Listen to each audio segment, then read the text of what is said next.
इसी बीच एक बड़ी खबर सामने आ रही। दिल्ली पुलिस ने गठित की है एसटीएफ। जी हां, पेपर लीक के अपराधों की जांच करेगी एसटीएफ। क्राइम ब्रांच के डीसीपी करेंगे एसटीएफ की अगुवाई। परीक्षा से जुड़े दूसरे अपराधों की जांच करेगी एसटीएफ। ये बड़ी खबर आपको बता रहे हैं। स्पेशल टास्क फोर्स का गठन किया गया है। पेपर लीक के अपराधों की जांच करेगी एसटीएफ। ये बड़ी खबर आपको बता रहे हैं। ये बहुत बड़ा फैसला लिया गया है। कार्रवाई को और तेज गति से आगे बढ़ाने के लिए एसटीएफ का गठन किया गया है। क्राइम ब्रांच के डीसीपी करेंगे एसटीएफ की अगुवाई, ऐसी जानकारी मिल रही है।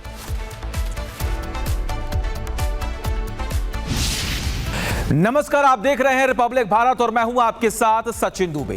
पेपर लीक पर देश भर का गुस्सा सड़कों पर है। जंतर मंतर पर प्रदर्शन जारी है और दूसरी तरफ सरकार ने भी साफ कर दिया है कि अब पेपर माफिया के खिलाफ आर पार की लड़ाई होगी। छात्रों से भी संवाद होगा और देश के सबसे सख्त एंटी पेपर लीक कानून की भी तैयारी। लेकिन इसी बीच सीजेपी हिंसा मामले की जांच भी तेज हो गई है। गृह मंत्रालय के तहत I4C ने जिट हब से बिट चैट ऐप को ब्लॉक करने को कहा है। जांच एजेंसियों के मुताबिक यह ब्लूटूथ मैश नेटवर्क पर चलने वाला मैसेजिंग ऐप है जो इंटरनेट या मोबाइल नेटवर्क के बिना भी संदेश भेज सकता है। दिल्ली पुलिस संसद चलो मार्च के दौरान ऐसे ऐप्स के इस्तेमाल की भी जांच कर रही है। सवाल यह है कि क्या तकनीक का इस्तेमाल कानून से बचने के लिए किया गया और क्या अब डिजिटल नेटवर्क भी जांच एजेंसियों के निशाने पर है। इन्हीं सवालों पर हमारी यह खास रिपोर्ट देखिए।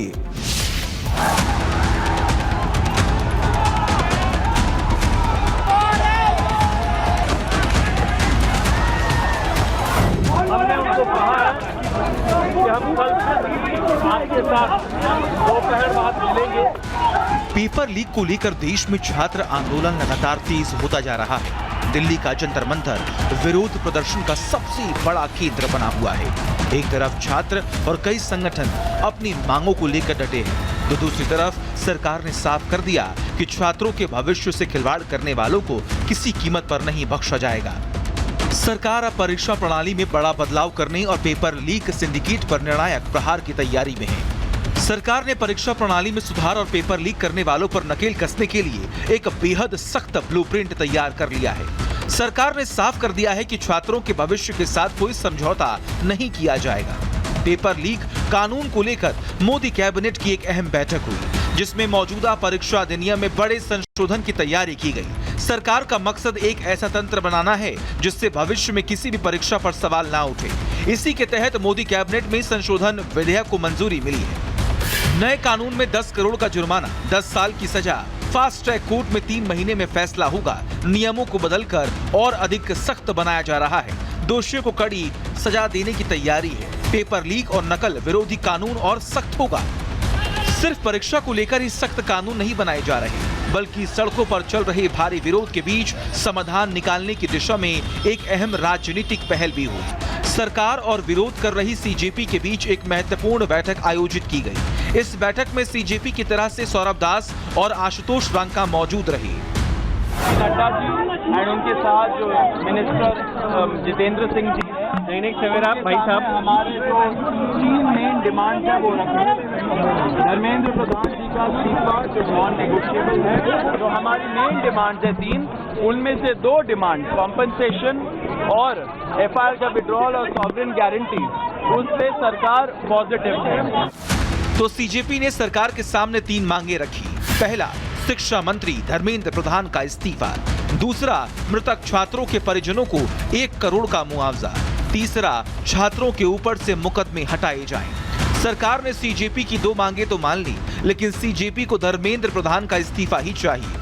हमने सरकार को बहुत साफ शब्दों में ये बताया है कि धर्मेंद्र प्रधान जी के इस्तीफे या कुछ भी मंजूर नहीं होगा। पूरे देश भर में इस समय जहाँ अलग अलग आंदोलन चल रहे हैं, पूरे देश के युवाओं में जो गुस्सा है, जो आक्रोश है, एक सेंटीमेंट है, वो बहुत क्लियर सेंटीमेंट है that Dharmendra Pradhan has to resign. वहीं इस बैठक के बाद जेपी नड्डा का कहना है कि हम समाधान की ओर हैं। उनकी बातें हमने सुनी, बातें सौहार्दपूर्ण वातावरण में हुई और कई दृष्टि से उन सारी बातों पर हर तरीके से चर्चा हुई।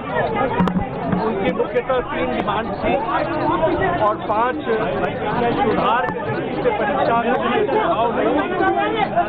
हमने उनको कहा है कि हम कल आपके साथ दोपहर बाद मिलेंगे।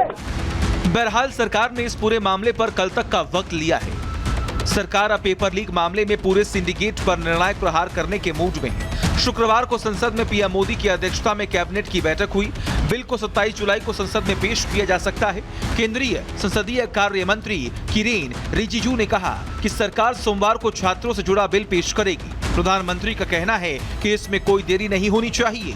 अगर कांग्रेस छात्रों के मुद्दों को उठाने के लिए संसद की कार्यवाही में बाधा डालती है तो वह जाल में फंस जाएगी। ऐसे में अब सरकार का अगला कदम क्या होगा वो समझिए। पहला, संगठित अपराध पर कार्रवाई। दूसरा, फास्ट ट्रैक कोर्ट। तीसरा, डिजिटल सुरक्षा। चौथा, अंदर के लोगों पर प्रहार। पांचवा, छात्रों को राहत। फिलहाल तस्वीर साफ है। एक तरफ देश का सबसे सख्त एंटी पेपर लीक कानून तैयार है, दूसरी तरफ आंदोलन की सबसे बड़ी शर्त शिक्षा मंत्री के इस्तीफे पर अटकी हुई है। सरकार ने कल तक का वक्त लिया है, यानी अगले 24 घंटे तय करेंगे कि गतिरोध टूटेगा या जंतर मंतर पर आंदोलन और तेज होगा। इतना तय है कि सरकार अब पेपर लीक के पूरे सिंडिकेट पर निर्णायक कार्रवाई के मूड में है और संसद से सड़क तक इसी मुद्दे पर सबसे बड़ी सियासी परीक्षा शुरू हो चुकी है। Bureau report, Republic Bharat.